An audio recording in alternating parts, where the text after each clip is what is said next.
Let's take a detour. Before we start leaving Las Vegas, I had a very nice therapist when I was in Virginia. When I went to this outpatient clinic after coming close to committing suicide after my the like first real relationship I was ever in. Besides, I had a girlfriend when I was like 13 or 14 it was, who was basically, I just kind of dated her out of pity. But like the first like really like loving relationship of someone who I had loved and had feelings for like a year and a half. That ends. I want to commit suicide. Whole world around me is already terrible and messed up. Problems with my mom and unstable living conditions and all these things. It all just kind of compounded onto one another. I end up going to this outpatient clinic to talk with this woman about my depression and the symptoms I was experiencing. And she was very interesting because I think she was like one of the only medication success stories that I had ever observed. Because she had told me, I don't tend to tell my clients this, but because you are one of the most interesting clients I've ever had. Well, she said that later on, like the last time we had ever spoken with one another, because I could only see her for a couple sessions before they took me to a different therapist. She had told me, you're one of the most interesting clients I've ever had, and that's why I told you about my own mental illness that I had overcome through taking this mood stabilizer and this SSRI medication, when I was in my 20s. She was in her 50s at that point. But she had recounted the story of when she had tried to drown herself, when she was in her late teens. And she was very open and earnest about these things that she was telling me the first time that we had ever spoken to one another. She had asked me if I had ever used drugs, and I said yes, that I had used Adderall and Ritalin when I was younger recreationally, and she said, I'm not going to write that down. She was supposed to write that down. She said, I'm not going to. And I think in her mind, it was like, the people who are going to look at this in our system who work with these kids, they would see this and they would consider you more of a problem than I consider you.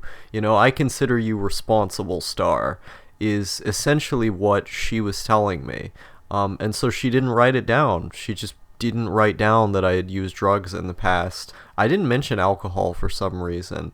But that was a really kind thing of her to do. And it was just like she kept doing little things like that.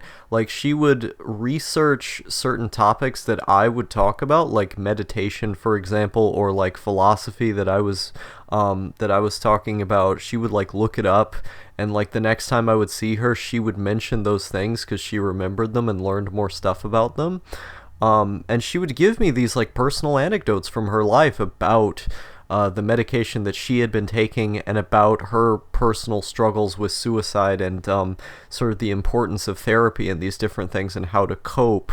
And hearing those things from her perspective, knowing that she had actively dealt with those problems in her life, and that she had cared about me enough to bend the rules for my specific case, and to treat me in this way, it was just really heartwarming. It gave me a sense of trust with her that I never had with other therapists and still don't.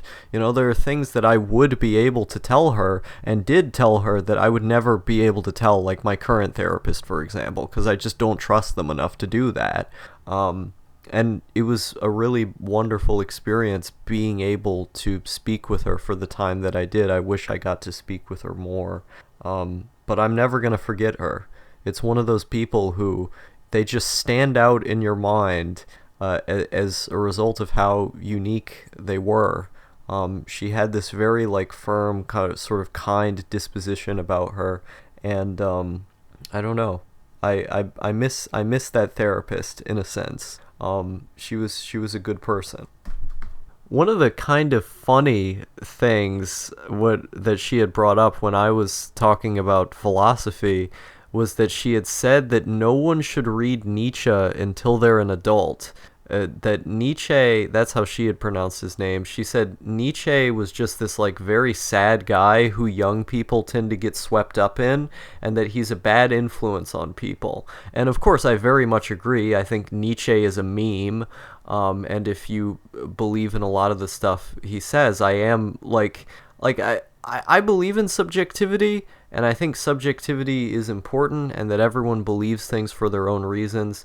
But I'm not going to lie in saying that, I do view you as a little bit lower, just a little bit. Like, I'm not a very egotistical person, but, like, if you like and respect Nietzsche unironically, then, like, that's never going to abscond from how I view you, like, that's never going to be out of the picture.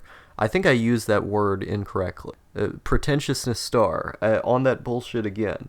But like that's never gonna fade from view. That's all. I'm always going to be characterizing you a little bit from that perspective. Like that bias is always going to exist there on some level because I don't respect the man. I don't respect his work. I think it's retarded.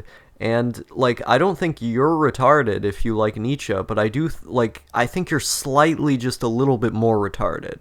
Not completely, just a little bit, It's like that little bit of that tiny, it's like a spice you're adding to your food, Like, some spices taste terrible, and it's like, you get a small dab of that grossness spice that's there. It's like, oh, you're a Nietzsche fan? Gross, It's like you're putting on goggles, you got my own biases aside. Basically, she just said, yeah, Nietzsche's bad, young people get swept up in him, don't read him if you're at this age. And I was like, yeah, I agree, he seems like a bit of a meme, And she was like, yeah, he is a bit of a meme. She was a cool therapist. Oh yeah, one of the other cool things she did was on my first day of outpatient therapy, I had essentially convinced her not to send me to the mental hospital because I had told her about my suicidal thoughts. I had told her that I had a plan, but I ended up using the nuance of the fact that I didn't intend to, that I had only intended to when I had showed up at the clinic, and any other therapist would have been like, okay, you need to leave now and go to the mental hospital, I'm gonna 5150 you, it's time to go. I had essentially told her, yeah, I'm not going to do it when I get home, even though I very well could. I don't have the intention to. I only had it when I showed up here.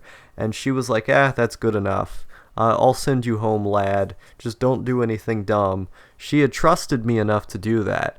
Other specialists, they would have not given me that liberty. So that's another thing that I thought was really cool about her. The fact that, I explained in very nuanced terms the way that I was feeling, and she had ended up sending me home anyway. She was willing to trust me and take that potential risk out of respect, which was really cool.